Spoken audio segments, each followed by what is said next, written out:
O som do sofrimento tem uma particularidade macabra. Ele nunca se dissolve no tempo. Psicólogos afirmam que a mente humana possui a capacidade de armazenar traumas sonoros, revivendo-os involuntariamente como ecos distantes no inconsciente. Gritos de dor, de desespero e de terror não apenas marcam o espaço onde ocorreram, mas impregnam paredes, objetos e até mesmo o silêncio. Em algumas raras ocasiões, o som do sofrimento se recusa a ser esquecido. Ele se torna algo vivo, pulsante, como se a própria estrutura de um lugar absorvesse a dor e decidisse devolvê-la para quem ousa perturbar seu repouso. Foi exatamente isso que aconteceu em São Paulo, quando a demolição de um casarão antigo no bairro da Moca revelou um segredo que jamais deveria ter sido descoberto.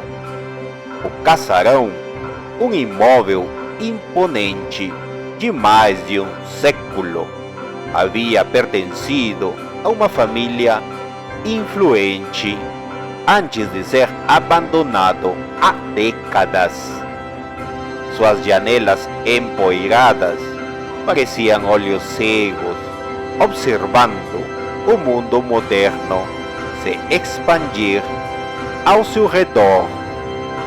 Ninguém sabia ao certo porque a casa foi deixada para apodrecer, mas boatos falavam de desaparecimentos, gritos na madrugada e portas que batiam sozinhas.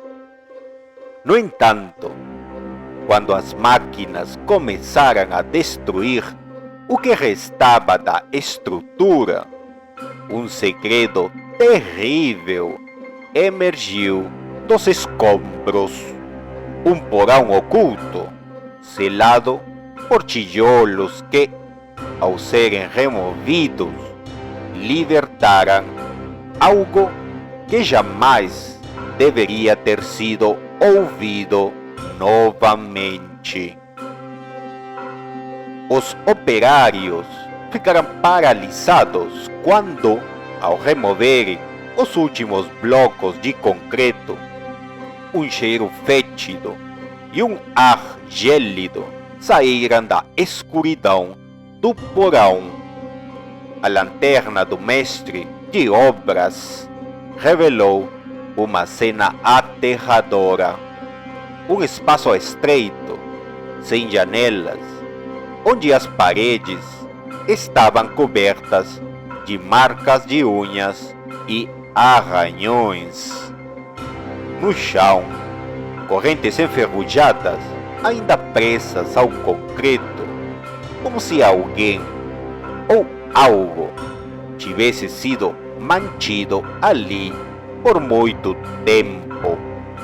Mas o que causou verdadeiro terror não foram os vestígios da prisão, foi o som.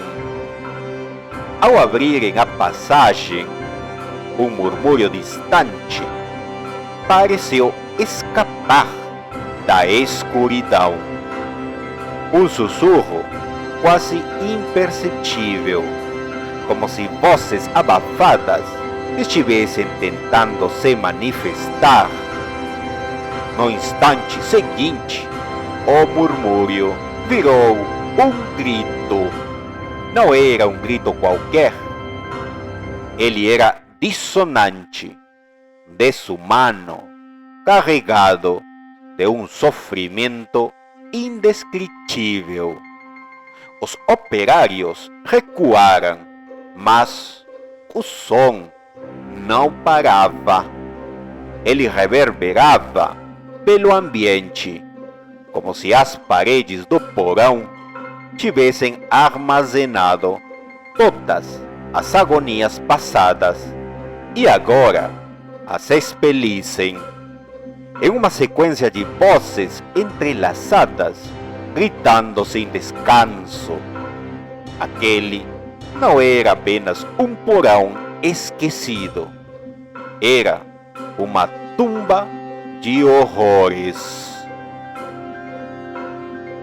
A empresa de demolição interrompeu o trabalho imediatamente e chamou as autoridades. Quando os peritos chegaram, examinaram o local com cautela, registrando as marcas de arranhões e fotografando as correntes. Nenhum corpo foi encontrado, apenas vestígios de carne mumificada misturada ao concreto, como se alguém tivesse sido fundido às paredes. Os antigos documentos da casa foram consultados e uma revelação arrepiante surgiu. Há 80 anos, aquele porão fora usado como câmara de tortura por um grupo clandestino durante a era Vargas. Dissidentes políticos eram levados para lá e esquecidos até a morte. Mas então veio a descoberta mais macabra.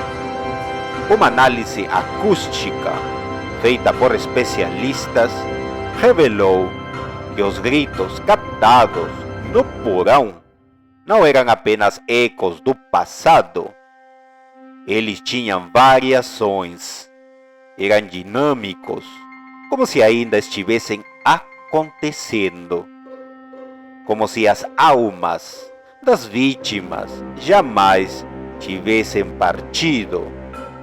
As gravações foram analisadas e, entre os gritos, uma frase se destacou, dita com uma voz distorcida e carregada de ódio. Ainda estou aqui. A empresa tentou continuar a demolição, mas os operários se recusavam a trabalhar. Alguns disseram que, ao se aproximarem do porão, sentiram mãos invisíveis arranhando suas peles. Um deles, Carlos, ficou particularmente obcecado com o caso.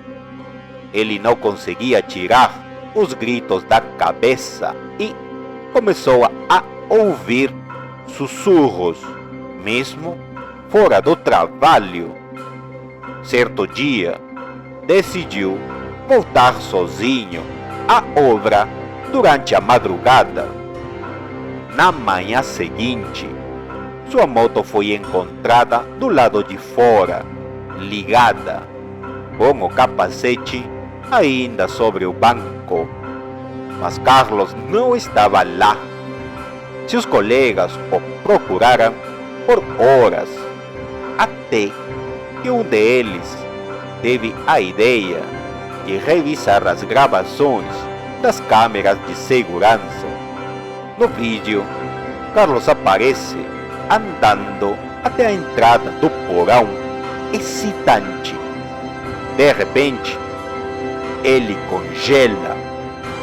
Seu corpo se retorce violentamente, como se algo estivesse puxando para dentro.